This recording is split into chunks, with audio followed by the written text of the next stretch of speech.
sound very cheerful this morning. We're going to have to fix that, Susan. Heather, leave me alone. First, we got a nice big breakfast for you. Then we're going to get up and we're going to do some exercises. After 30 push-ups, I promise you'll feel like a new woman. Take that away, Heather. I'm sick. You're not sick, Susan. You just have a hangover. But we'll get you in shape. Start with a fried egg. I don't want your fried eggs. Just get out of here, will you?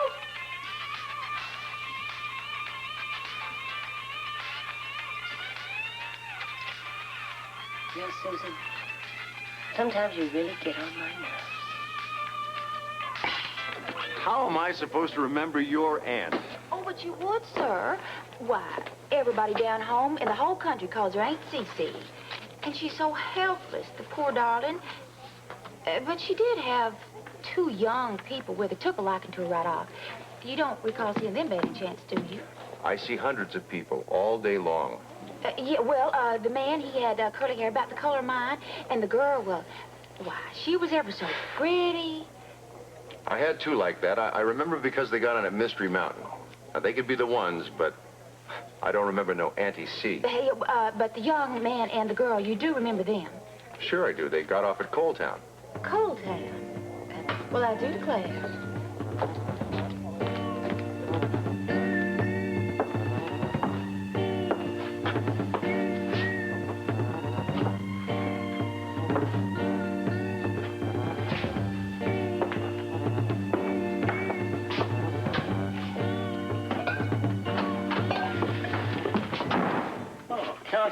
What, are you here on a little fishing expedition, or did you just want to say hello? You're right the first time. Is there anything new on Luke and Holly? Yeah, I'd say there's something new and something rather important. Do you want to share it, or you want to keep the lid on it? Oh, I'll be more than happy to tell you. It seems that a young couple stole a car at Mystery Mountain Amusement Park. Luke and Holly? Very well could be, and we'll find out soon enough. They've been apprehended, and the arresting officer is on his way over here with them right now.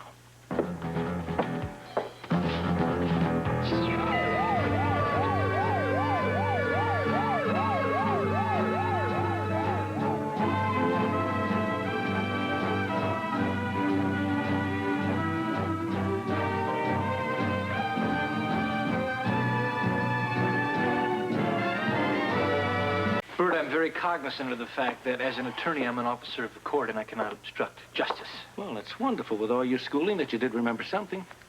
But we're both going to look like a couple of dummies if we sit here and even imagine the fact that Luke Spencer is capable of a car heist. Joe, when a man is desperate, he'll do almost anything. Yeah, come in. What is it, Ted? Captain, I've got the couple who stole the car. Good. Would you show them right in, please? Yes, sir.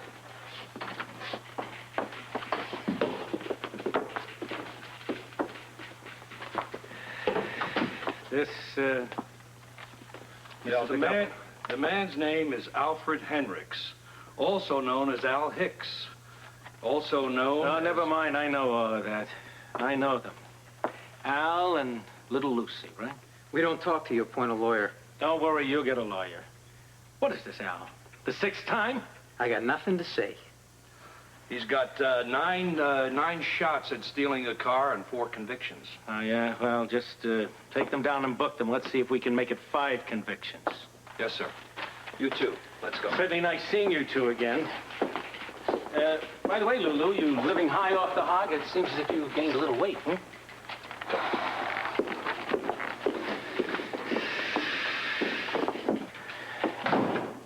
I hope you're not laughing at that. Oh, I'm not. Because I'll tell you something. There's a report on its way over here to my office that's certainly not funny. What's that? The report on the stabbing of Dan Rooney.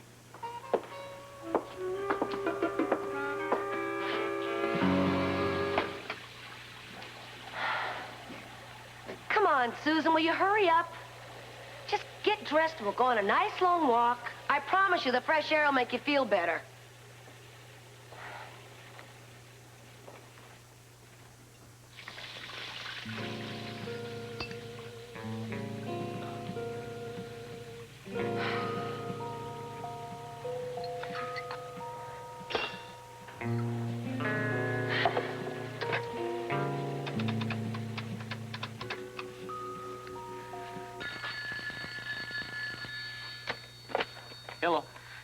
Scotty, it's Heather. Oh, listen, Heather, I'm glad you No, called. you listen to me.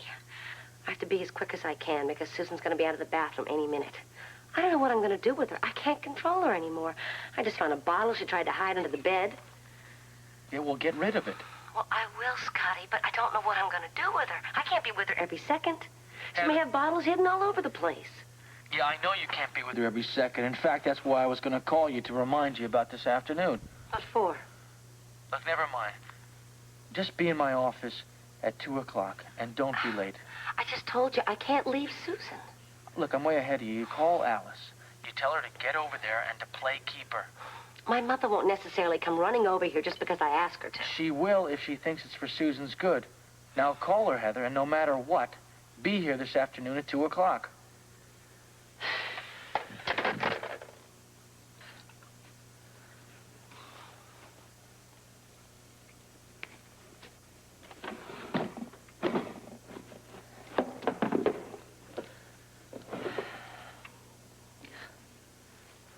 I tell you, darling, I wish you could have seen it. I was wonderful. In fact, you could almost smell the magnolia blossoms. Yes, well, I'm sure he was suitably impressed. But let's get down to business. What do you got? Luke and Holly were definitely on that bus. There's no doubt about it. The driver was certain. Very. I described them, and he remembered them. Well, what else? They got off at Coal Town. Coal Town. No doubt about it. That's what he said. Well, at least we know where they are, or perhaps where they were. I guess the next thing is to get up to Coal Town and pick up the trail. It's wonderful, but how? What do you mean, how? I'm talking about the police. I mean, anybody that's even been connected with Holly and Luke has been watched by the police, and what makes you think they're going to stop watching us now? Probably watching our every move. Exactly, then. How do But you're going to say, how do we get to Coal Town? And I'm way ahead of you. You've got a plan. Every time you get that look in your eye, I can tell you got something scheming. You're right. And if I do say so myself, it's a dilly. However, it requires a rather special something from you. Oh, Lord, what do you want me to do this time? Act. You did say act. Act. The performance of a lifetime. Well, I tell you, if it helps Holly and Luke, I'll give the performance of my lifetime. Look, little buddy, I'm not telling you again. Watch. 5-card stud. The first card goes down like this. The second card goes up like that. When did you bet? When all 4 cards are out. Now, you got that? Oh, hi. You may think that you have possibly heard this before. I don't want you teaching him how to play poker. We weren't playing for money, just for fun. I know, Snooks. I just don't want you learning, that's all. Oh, you want the kid to grow up and be ignorant? I want him to grow up in one piece. Why haven't you left for school? Well, it's a teacher's conference today. I told you, it's Wednesday. Oh, right. It's Wednesday. There's a teacher's conference. I knew that. I knew that. You want me to get that? Yes, if you would, please, Alice. It might be the hospital. I'll take these. Come on. Forever resident? Mother. Oh, Heather, honey, good morning. You gotta help me. I'm desperate. Honey, you're gonna have to speak up. I can barely hear you. I can't talk any louder. Susan's in the bathroom, and I don't want her to hear me. I just can't control her anymore. Oh, dear, now what? Not only was she drinking last night, but I found out she's been hiding bottles around the bedroom. Maybe she'll listen to you. Can't you come over and talk to her? Well, you know I want to help, Heather, but I just don't see how I possibly can. I mean, I'm working. Couldn't you ask the Webbers to let you come over here just this once? Please. How soon would I have to be there? Right now. Are you kidding me? I can't do anything with her. Okay, let me see what I can do. Come on, Mother. I know you want to help Susan. Of course I do, and I will try, Heather. Thank you. I'll wait until you get here. Dr. Weber. Yes, Alice. That was Heather. Yeah. She wants to know if I can come over and help her with Susan. Do you mind? No, I don't mind, but Mike is going to be home all day today. There's no school today on account of a teacher's convention. Oh, I'm sorry. I didn't know that. Well, then I won't go. Oh, no, did Heather say it was urgent? Well, she said that she was desperate, but... Oh, dear. Well, maybe you better go over there. Oh, no. What about Mike? I'll figure out something. Maybe you just better go over there right away. Why don't I go over and see what the situation is and then see if I can come right back? You don't have to worry about it. I'll take care of it. Thank you. I'll get my purse. Okay. All right, kiddo. What am I going to do with you, huh? I'm okay. Yeah, I know you're okay. I just don't want you home alone all day, that's all. Well, what am I, chopped liver or something? I'm here. Believe me, I am really aware of that. I can take care of my little buddy, huh? Yeah, that'd be great. I know. Here's a great idea. How'd you like to go to the hospital with me? What? Hang around there all day? What fun is that? Well, it makes sense. It's a sensible sort of thing to do. You could have fun there. There's things to... Just wait. I just said me and my little buddy will be okay here. Don't worry about it. Please? Would you promise me that there would be no more poker? I mean it. Oh, come on. We're just goofing around. All right, do you promise me that there would be no more goofing I around? promise you got nothing to worry about. You have to take really good care of him, Blackie. I'll take care of him like he was your best crystal. Okay, stand up straight. Don't breathe. That's not funny. I don't find that amusing. Not in the least. We're just goofing around. Just smart mouthing in front. Don't do that. Hello. Hi. Oh, hi, darling. Richard, how are you? No, I'm sorry. It's just, it's one of those mornings here. How's Jeff? Another week? Oh, Lord. Well, yes, of course. No, honey, I agree. I think somebody should be there. I'm just sorry that you have to stay away that long. No. Eat it. Oh, it's just delightful here, my darling. As a matter of fact, anytime that you want to change places with me, and I just go off to Nevada, and you could stay here and watch the zoo. Yes, of course, I'm kidding, sweetie. I'm really sorry that Jeff is still in rough shape, and I miss you terribly. Now eat it. Oh, thank you. And listen, you can call as often as you want to, because I think it really helps. What's this cell here? Salt and Is that yours? Oh, No. Yes, it is. Who's drinking?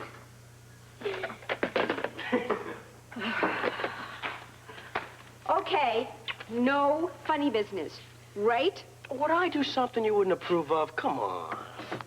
I don't even have the time to answer that. If you need me, you call the hospital and you have them page me. We won't need you. Thanks, sweetheart. That helps so much. Don't smart mouth in front of him. Bye-bye.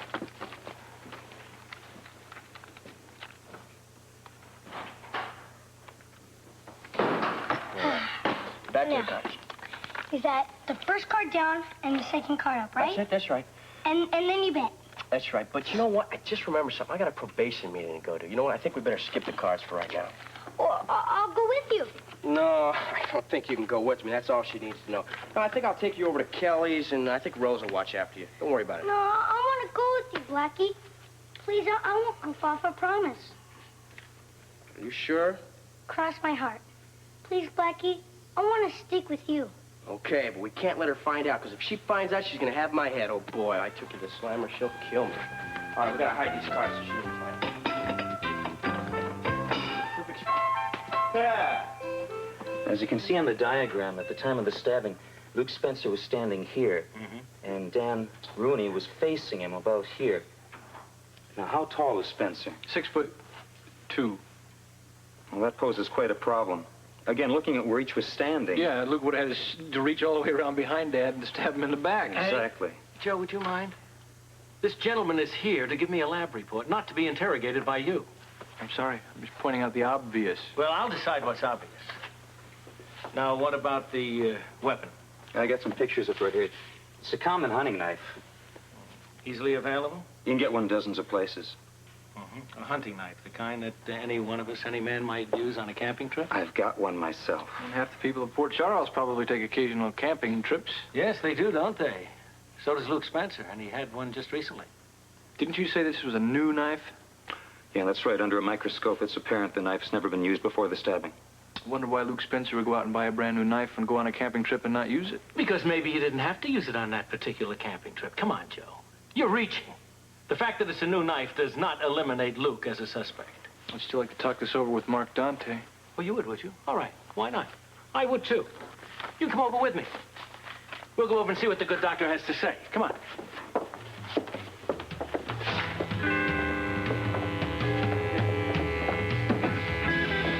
Oh, Father, I'm glad you're here. Listen, I was just about to leave, but I need to talk to you. Well, you can talk if you want to, Alan, but I doubt that I'll listen very carefully. I have a great deal on my mind. Listen, I have a great deal on my mind as well. I mean, the hearing is next week. Yeah, hearing? What hearing? What hearing? Susan's lawsuit hearing, of course. Oh, that. What do you mean, oh, that? Alan, I really can't worry about your hearing. Besides, I won't be here next week. What? Well, I told you I have a great deal on my mind. I have to go to New York and try to raise some more money. More money for what? The Corso oil venture, of course. Can you think of anything more important than that? Excuse me.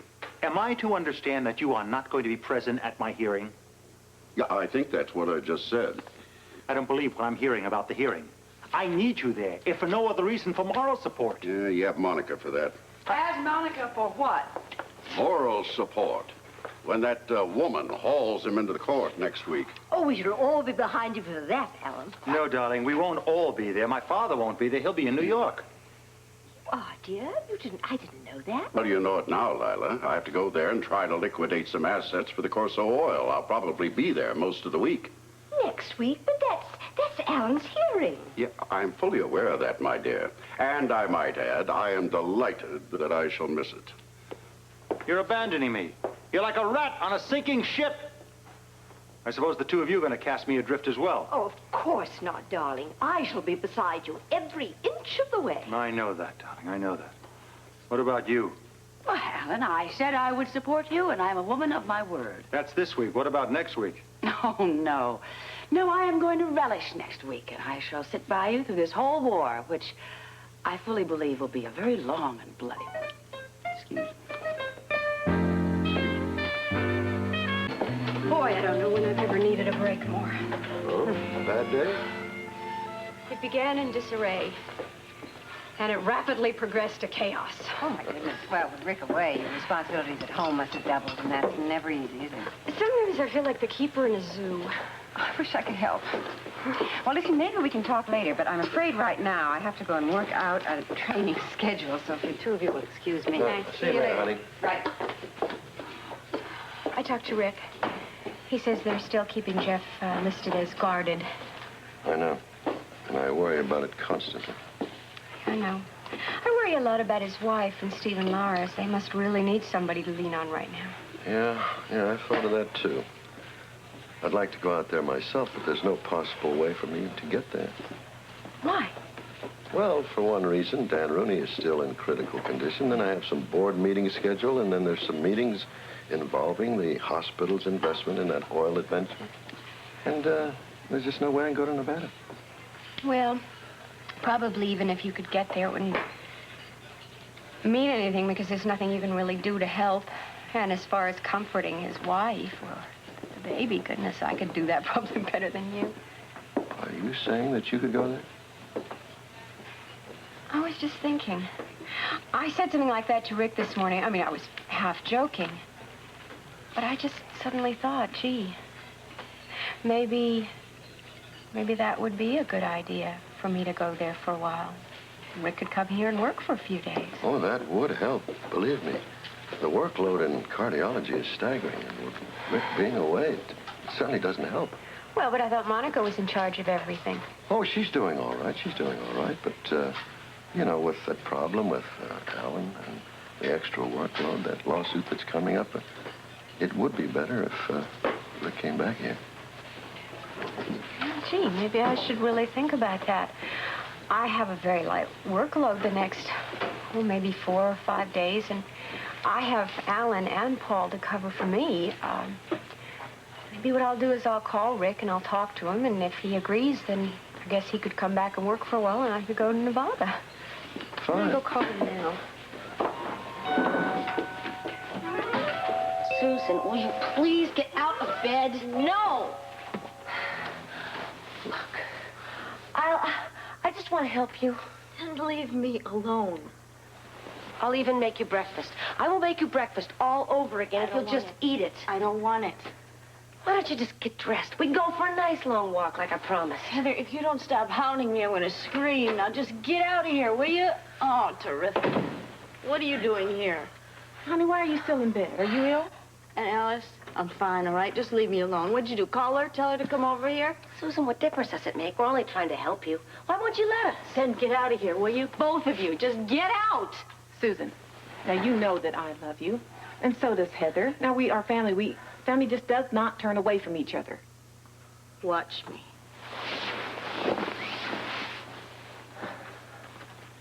Heather, has she been drinking this morning? I don't know. Oh, wait, you see what I found hiding under the bed.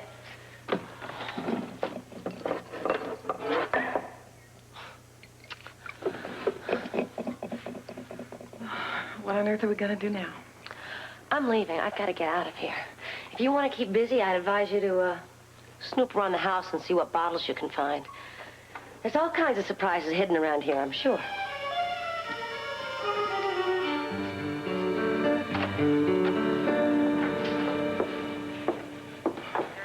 Dr. Dante, I wonder if we could talk to you for a couple of minutes. Hello, Captain. Sure, sit down. Hello, Joe. Thanks. Well, first of all, Doctor, most importantly, what's the latest news on Dan Well, Rooney? it's still the same. I just looked at him. Unconscious? Yeah, he's in a coma. Just how long could that last? Captain, I don't think there's any doctor in the world that can answer that question. There are some patients who are living, or technically living, been in a deep coma for years. And on life support systems, and barring any unforeseen complications, they can exist indefinitely. You're not saying that this is going to happen to Dan, I hope. Well, you can't answer something like that. It's just speculative. But I will say this: Dan is in stable condition. His vital signs are within the normal limits. He's responding very well to external stimuli. So I'd say that's all good information. All for you're prognosis. saying is that you can't be sure. No, I can't. I'd like to, but I can't. Captain Ramsey's technicians came up with some interesting data on the stab wound. And the knife used in the attack. Now, Doctor, what I'd like you to comment in this lab report is this part here about the depth of the wound, the angle of entry, and how much force was needed behind it to make that wound. Do these findings jibe with your evaluation of the wound? Well, gentlemen, you're in an area of forensics. That's not my field. I'll just say one thing. It's almost impossible to make a conclusion by just examining a wound. How is that? Why? There's too many indeterminate factors. I mean, you talk about the angle of entry, for instance. Okay, you can make some assumptions by the path of the wound. But once you look at that, once you take out the knife, it's just pure conjecture. Well, but you can see from this report that my men have made some conclusions about the angle. Yeah. Well, they may possibly be accurate. So you might possibly agree with them? No, I can't agree with anything. I'll say one thing. If the angle of entry is correct, it was very difficult to achieve. Well, difficult or impossible? Impossible. There's your catch-22. It's a paradox. There's nothing impossible.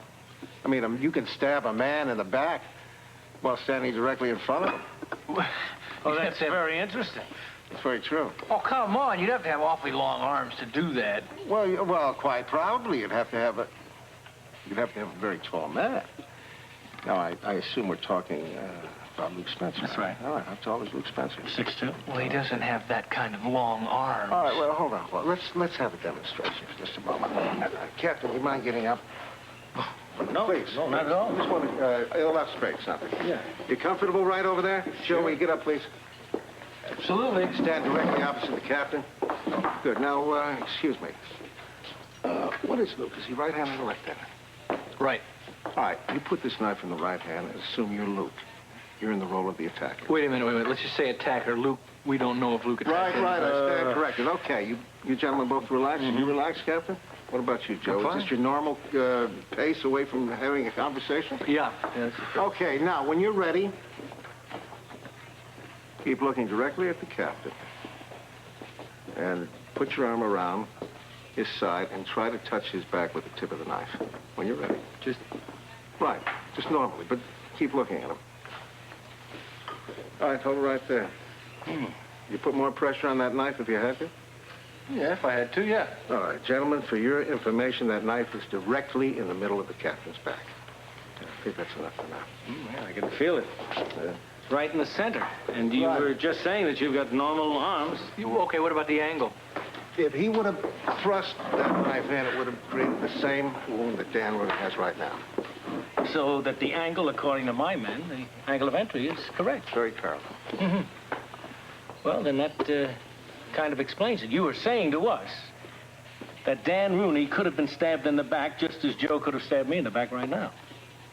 Exactly. And with the man standing in front of Mr. Rooney. He didn't move, hardly at all. I guess that just proves it. All you proved is it could have happened that way. We proved that it did happen that way. And we know who did it.